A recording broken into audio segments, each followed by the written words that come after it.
እንደ ልጅ መቦረቅ እንደ ልብ መሮጥና መንቀሳቀስ ማህሌትን የመሰሉ ህፃናትና ታዳጊዎች ቢፈልጉትም በቀላሉ የማያደርጉት ነገር ነው። የ15 ዓመቷ ታዳጊ ማህሌት ጠንክር ከውልደቷ ጀምሮ ያለባት ያጥንት መቆልመም ችግር እንቅስቃሴዋን ገድቦ የየለት ሰቀቀን ሆኖባት ቆይቷል። የረጅም ርቀት መራመድ አልችልም። በኮንትራት ነበር ትምህርት ቤት የምንቀሳቀሰው። ትምህርት ቤቱ ከፍታ ያለው ማለት ደረጃ ያለው ፎቅ ነውና በነፃነት መውጣት አይመቸኝም ነበር። አብዛኛው ጊዜ ወድቅ ነበር። በነፃነት መራመድ አይመቸኝም እና የስፖርት እንቅስቃሴዎች ላይ ብዙ ጊዜ አልሳተፍም ነበር። አንደኛ ደረጃ እግሬ ብዙም ምቾት አልነበረም። ሁለተኛ ደግሞ በነፃነት ሱሪዎችን አልለብስም ነበር። እግሬ ሲታይ ሰው የሚሰጠኝ ምላሽ የሚሰጠኝ እይታ ያስፈራኝ ነበር። ማህሌት በኪዩር ኢትዮጵያ የህፃናት ሆስፒታል ያገኘችው ህክምና ለነገ ብሩህ ተስፋ እንድትሰንቅ ምክንያት ሆኗታል። እግሬ በየተራ ነው የተሰራው። አንዱ እግሬ ሁለቱም እግሬ መሰራት ስለማይችል በየተራ ነበር የተሰራውና አንዱ እግሬ ሙሉ ለሙሉ በሚባል ሁኔታ ቀጥ ብሏል። አሁን ደግሞ ለሁለተኛው እግሬ መጥቻለሁ። ሁለተኛውም እግሬ ሳይሆን አሁን በጣም ለውጣለሁ። በጣም ደስ ብሎኛል። በጣም ደስ ብሎኛል እውነት። አሁንም ይሄኛውን እግሬን አይቼ ነው በተስፋ ይሄኛውን እግሬን ሁለተኛው እግሬ ለማሰራት የመጣውትና በጣም ደስተኛ ነኝ። በኢትዮጵያ ስራውን ከጀመረ 14 ዓመታትን ያስቆጠረው ኪዩር የህፃናት ሆስፒታል በሺዎች የሚቆጠሩ ህፃናትና ታዳጊዎችን በነፃ ያከመ በተፈጥሮም ይሁን በሰው ሰራሽ ምክንያት ያጋጠሟቸውን እንዲህ ያሉ ያጥንት መቆልመም ችግሮች ፈቷል።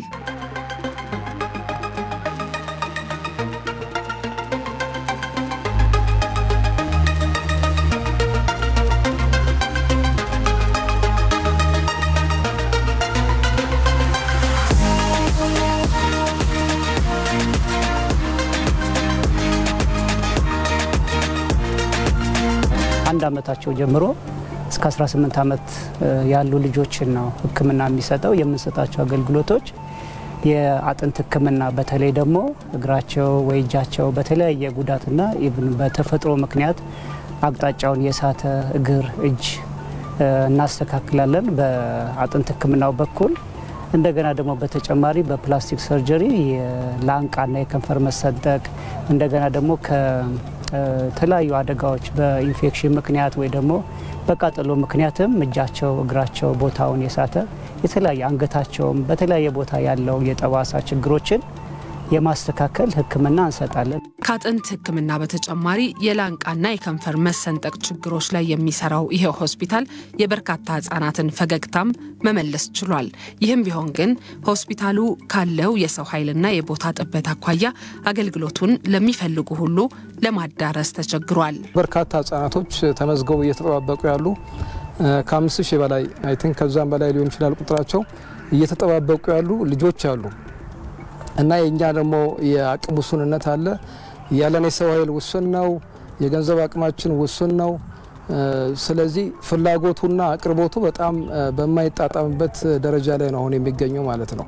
በሌላ በኩል ደግሞ እንዲህ ያለው ችግር ያለባቸው ህፃናት ወላጆች ስለ ህክምናው ያለባቸው የግንዛቤ ክፍተት ብዙ ህፃናት ታክመው መዳን እየቻሉ እድሜያቸው ሙሉ ከችግሩ ጋር እንዲኖሩ ያስገድዳቸዋል።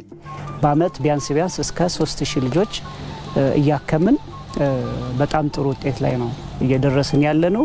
ህብረተሰቡን ዕውቀት ማስጨበጥ ያስፈልጋል። ሊታከም እንደሚችል ማሳወቅ ያስፈልጋል። ያለበለዚያ ግን ከዚህ ጉዳት ጋር ሲያድጉ ልጆች ወደ ትምህርት ቤት አይሄዱም። እንደገና ደግሞ ያደጉ ሲሄዱ በተለይ ተሽከርካሪ ወንበር ላይ ሊቀሩ ይችላሉ ሊታከሙ የሚችሉ ልጆች ማለት። መሰረቱን በሀገር አሜሪካ ያደረገው ኪዩር የህፃናት ሆስፒታል የሚሰጠውን ህክምና ተደራሽ ለማድረግ ተንቀሳቃሽ ቡድን እያዋቀረ በየክልሎቹ ተዘዋውሮ እንደሚሰራም ሰምተናል። በዚህ ጉዳይ ላይ ተጨማሪ ማብራሪያ ሊሰጡን የኪዩር ኢትዮጵያ የህፃናት ሆስፒታል ዋና ስራ አስፈጻሚ ወይዘሮ አደይ አባተ ስቱዲዮ ይገኛሉ። እንኳን ደህና መጡ። በጣም እናመሰግናለን በማለት ስለመጡ። እሺ እግዚአብሔር ይመስገን። እሺ እንግዲህ ቀደም ሲል የተከታተልነው ጥንቅር አለ። በጣም ትልቅ ተስፋ ነው ለልጆችና በተፈጥሮ ምክንያት በእንደዛ አይነት ሁኔታ ተወልደው እንደዛ ሆነው አለመቅረት ለሚቀጥለው ህይወታቸው ደግሞ ትልቅ ነገር ነው እየሰራ ያለው ኪዩር ኢትዮጵያ ከተመሰረተ 14 ዓመታትን አስቆጥሯልና ሆስፒታሉ በኢትዮጵያ እንዴት ተቋቋመ ከሚለውን ጀምርና የት አካባቢ እንደሚገኝም በዛ እንገር። አሁን ሆስፒታል ያለው በሐምሌ 19 6 ኪሎ ወደ አሜሪካን ኤምባሲ ሲሄድ ልክ ሐምሌ 19 መናፈሻ አጠገብ ነው ያለው። ኢትዮጵያ ለምን ተቋቋመ የሚለው ኪዩር አፍሪካ ውስጥ ወደ 9 ሆስፒታሎች አሉን። ኢትዮጵያ የተቋቋመበት አንዱ ምክንያት የህዝብ ብዛቱን አማካኝቶ በሰዓቱ ድጋፍ ነበረ ለመቋቋም እያሰብን በነበረበት ጊዜ ያው ከመንግስትም የነበረ ድጋፍ ነበረ። በሱ ምክንያቶች በሰዓቱ ደግሞ ያው ያሰባሰብናቸው ሪሶርስስ ወይም የገንዘብ መጠን ስለነበር በዛ ምክንያት ነው። ዋናው ግን ያው የህዝብ ብዛትና እንዲሁም ያው የልጆች ሆስፒታል ነው። የልጆች ቁጥር ብዙ ስለሆነ ኢትዮጵያ የተመረጠበት ምክንያት እሱ ነው። እንደው ምናልባት ቅድም ዘገባውም ላይ ስናይ እንደነበረው በርካታ ተግባራትን እያከናወነ ይገኛል። ነገር ግን አሁንም ቢሆን ከ5000 በላይ የሚሆኑ ታዳጊዎች ህጻናቶች ተመዝግበው ወረፋ እየጠበቁ ነው የሚል ተመልክተናል። እንደው ለመሆኑ እንቅፋቶቹ ምንድናቸው የሚለውን እንመልከት እስኪ። የተለያዩ እንቅፋቶች አሉ። እንግዲህ አንደኛው ቅድም እንደተባለው ፍላጎትና አቅራቦቱ አለመመጣጠን ነው። እንግዲህ አሁን በዚህ ሰዓት ውስጥ እዚህ ላይ ተኩረ የምንሰራው በሆስፒታል ደረጃ እኛ ነን። ሌሎቹም አቅማቸውን ያበረታታን ቢሆን አሁን ፎከስ አድርገን እዚህ ላይ ልጆች ላይና አጥንትና አካል ጉዳት ላይ የምንሰራው እኛ ነን። የአቅምና የአቅርቦት አለመመጣጠን አለ። ያው አንዳንድ የተለያዩ እንትኖች አሉ። አንዳንድ ችግሮች በየቦታዎች በሚፈጠሩበት ጊዜ ልጆቹን በሰዓቱ ያለ መድረስ ሁኔታ አለ። ያው የመጓጓዣ እንትን ይቆያል እንዲመሳሰሉትና በሰዓቱ ላይ ደርሱልን ይችላሉ። ደግሞ በሰዓቱ ካልደረሱት አጉል ያደርገዋል የሚቀጥለውን ሕክምና። ያው የተለያየ ጊዜ አንዳንድ ነገር ሲፈጠር ሀገራችን ውስጥ ማለት ነው ልጆቹ ከሩቅ ቦታ የሚመጡት ከአዲስ አበባ በጣም ከሩቅ ከጎንደር ንፋስ መውጫ ከታች ከሩቅ ብቻ ከየአካባቢው ስለሚመጡ አንዳንዴ እሱ ችግር አለና እነሱ በሰዓቱ ወይም በዛ በተባለው ቀን ካልደረሱ ያው እየገፋው ይሄዳል። ከዛ በተረፈ ጥቃቅን ናቸው። ይሄን ያህል በእንትን ለመናገር የሚያስፈልግ እንትን አይደለም። ዋናው ትልቁ ግን ፍላጎቱና አቅርቦቱ አለመመጣጠኑ ነው። ትልቁ እንትን ቁጥር 5000 ሰው ይጠብቃል ምናምን ያልነው እሱ አለመመጣጠኑ ነው። እሱ ለመመጣጠን እንግዲህ እንትን እየወሰድን ነን። ያው አሁን ትንሽ ሰፋ አድርጌ እየመለስኩልህ ነው። አንዳንድ ነገሮች እያደረግን የማስፋፋት ስራም እየሰራን ነን። ካስፋፋን ያው እሱን ቁጥር እንጨምራለን ብለን ነው የምናምነው። ለማስፋፋት ደግሞ ያው የተወሰኑ ፕሮብሌሞች ይኖራሉ። እሱ ነው እንግዲህ ግንዛቤው ግን አለ። አሁን ላይ ቀደም ሲል እንዳሉት እርሶ ከተለያዩ ከሩቅ ቦታዎች ነው የሚመጡትና የትራንስፖርት ሁኔታ ሀገሪቱ ደግሞ በየጊዜው የሚፈጠሩ የሰላም ሁኔታዎችን መንገድ መዘጋት እንደዚህ ቀደም ሲል የጠቀሷቸው አሉ። ግን በጊዜ ችግሩ በጣም ስር ሳይሰድ የማምጣት ወላጆች ጋር ያለው ግንዛቤ ምን ይመስላል? አሁን የተሻሻለ መጥቷል። ከተከፈተ ወደ 15 ወደ 16ኛ ዓመት እየሄድን ነው። አሁን በጣም የተሻሻለ መጥቷል። ነገር ግን በጣም ልክ ነሽ። አሁን ልጆቹ በ1 ዓመት ወይም 2 ዓመት ሲሞላቸው ወይም 3 ዓመት ሲሞላቸው ቢመጡ በጣም ይቀላል፣ አይወሳሰብም እና ያለን ግን አሁን 15 ዓመት ሆኖት አንድ ልጅ ወይም 16 ዓመት ሆኖት ወይም ሆኗት 17 ዓመት ሆኖት ወይም ሆኗት ይመጣሉና ከአዲስ አበባ አካባቢ ጭምር ማለት ነውና እንግዲህ እኛ እንኳን ከመጣን 15 16 ዓመት ካለን እዚህ ልጅ ላይ ተደራሽ ማድረግ ይቻል ነበር ሳይወሳሰብ። ግንዛቤ የተሻለም ቢሆን የሚፈለገውን ያህል አይደለም።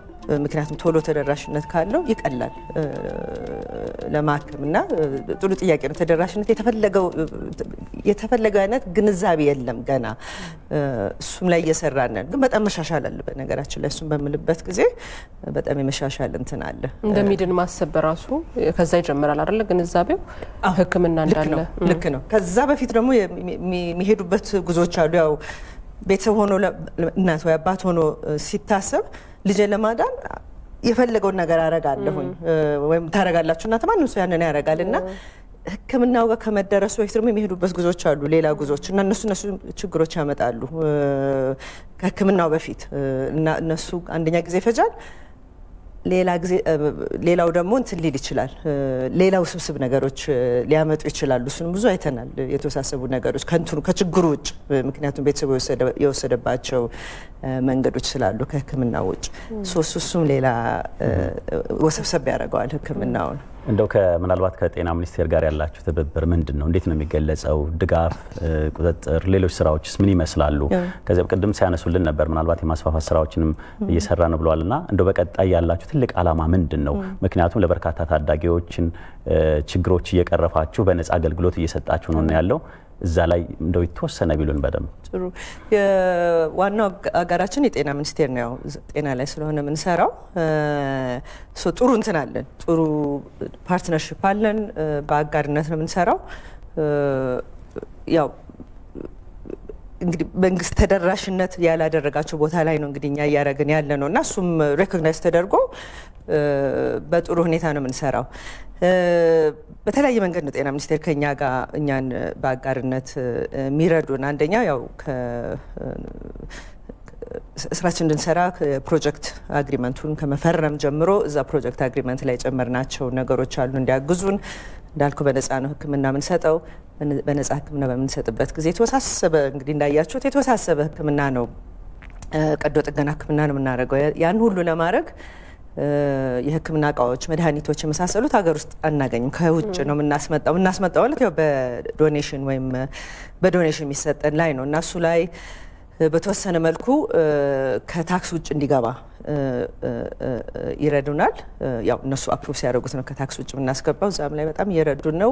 አሁን ደግሞ የመስፋፋት ስራ እየሰራን ነው። የመስፋፋት ስራ በምንሰራበት ጊዜ ያው ጥቦናል የምንሰራበት ሁኔታ እና ትንሽ ወደ ጎን ሰፋ ለማድረግ አጠገባችን ያለው መሬት ያስፈቀድን ነው። እዛም ላይ እነሱ ከኛ ጋር በአጋርነት አብረን ለማስፈቀድ እየሞከርን ነን።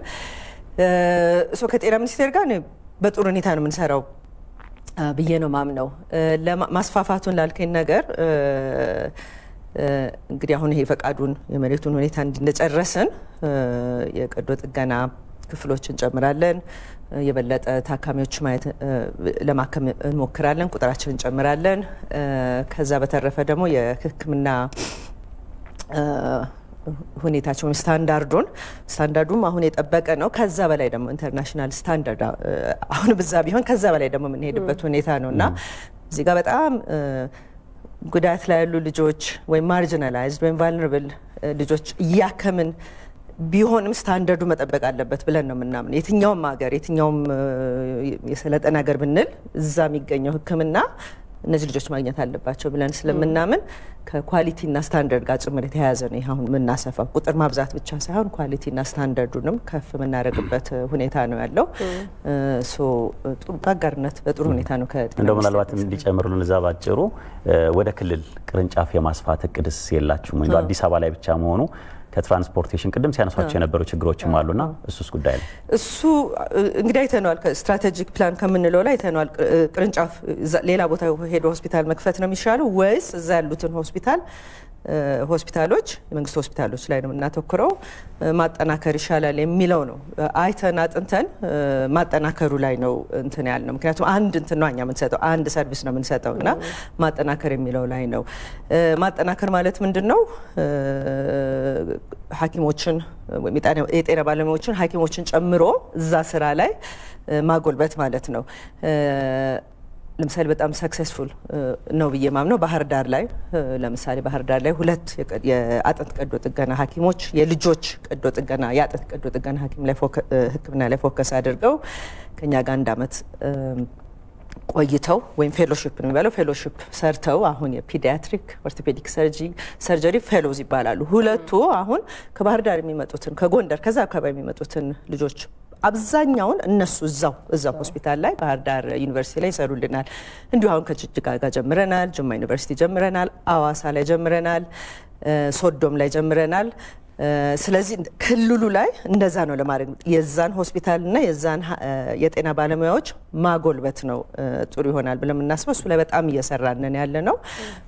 እኔም ፐርሰናሊ ብትጠይቁኝ ህልሜ እሱ ነው። በቃ አጎልብቶ ሆስፒታሎችን ከኛ በየቦታው እኛም ጋር ሳይመጡ እዛው እንዲታከሙ ማድረግ ነው። በየቦታው ሆስፒታል መክፈት ትንሽ ስለሚከብድ ማለት ነው፣ ሰብሰብም ይላል። ያው ቀደም ሲል እንዳሉት እንግዲህ ወይዘሮ አዴ ግንዛቤ የተወሰነ ለውጥ አለ ብለዋል። በመጀመሪያ ሆስፒታሉ ሲመሰረት ጀምሮ ዛሬ ላይ እንግዲህ 15 16 ዓመታት ጥሩ ግንዛቤ እንዳለ እየነገሩን ነበረ። ግን ደግሞ ግንዛቤው ይሄን ያህል አሁንም በሚፈለገው ደረጃ ጨምሯል ማለት ላይ ይችላልና እነዚህ የዚህ አይነት ችግር ያለባቸው ልጆች እንዴት ነው የሚገኙት? እናንተ ጋር ሲመጡ ነው የምታገኙቸው ወይስ ደግሞ የራሳችሁ የጥናት ቡድን አለ በየተለያዩ አካባቢዎች ተዘዋውሮ ግንዛቤ እየሰጠ እንዲህ አይነት ችግሮች ያሉባቸው ልጆች ወደ ሆስፒታል እንዲያደርግ መሄድ ቡድን አላችሁ? አለን። በተለያየ ሁኔታ አንደኛው ያው ታክመው የሚሄዱት ሰዎች ለአካባቢው ብዙ ሰው ስንጠይቃቸው ብዙዎቹ ከሌኮ ታክመው ስለነገሩኝ እነሱን አይቼ ነው የመጣሁት የሚሉን አሉ። ወርድ ኦፍ ማውት የሚባለው እኛም ኢንቴንሽናሊ አንቺ ጥያቄ እናንተስ ኢንቴንሽናሊ ይሄን ታረጋላችሁ ነው እናረጋለን። አንደኛው ቅድም ያልኩት ነው በየአካባቢው እንሄዳለን። እንደ አውትሪች ክሊኒክ እንለዋለን፣ ሞባይል ክሊኒክ እንለዋለን። 2 የቀዶ ጥገና ሐኪም 3-4 ነርሶች ሌሎች የጤና ባለሙያ ሆነን በየአካባቢው እንሄዳለን። ባህር ዳር ነበርን፣ አሁን ሐዋሳ እንሄዳለን፣ ጅጋ እንሄዳለን፣ ጅማ እንሄዳለን። በምንሄድበት ጊዜ ከአካባቢው ሚዲያ ጋር አናውንስ እናደርጋለን። የኪር ሆስፒታል ይሄን ያደርጋል፣ ይሄን ለማድረግ ይመጣል ይላል። ሆስፒታሉም እንዲሁ ልጆቹን ይፈልጋል፣ ለኛም እንድናያቸው ያስቀመጡልናል። በዛ ነው ብዙዎቹን የምናገኘው። እኛም ኢንቴንሽናሊ በየቦታው በምንሄድበት ጊዜ አናውንስ ይደረጋል እና ምን እንደምናክም ይነገራል። ከቅድም እንዳልኩት ደግሞ ከአካባቢው የሕክምና ተቋማት ጋር በቅርብ እንሰራለን። ስለዚህ እነሱ የሚያውቁታል ምን አይነት ልጆች እንደምናክም እና በዛ ነው ብዙ ግንዛቤ የሚኖረው። መልካም። የኪር ኢትዮጵያ ህጻናት ሆስፒታል ዋና ስራ አስፈጻሚ ወይዘሮ አደይ አባተ ለጊዜዎትም ለሀሳቦትም እጅጉን እናመሰግናለን። መልካም ቀን። አመሰግናለሁ። ታንክ ዩ።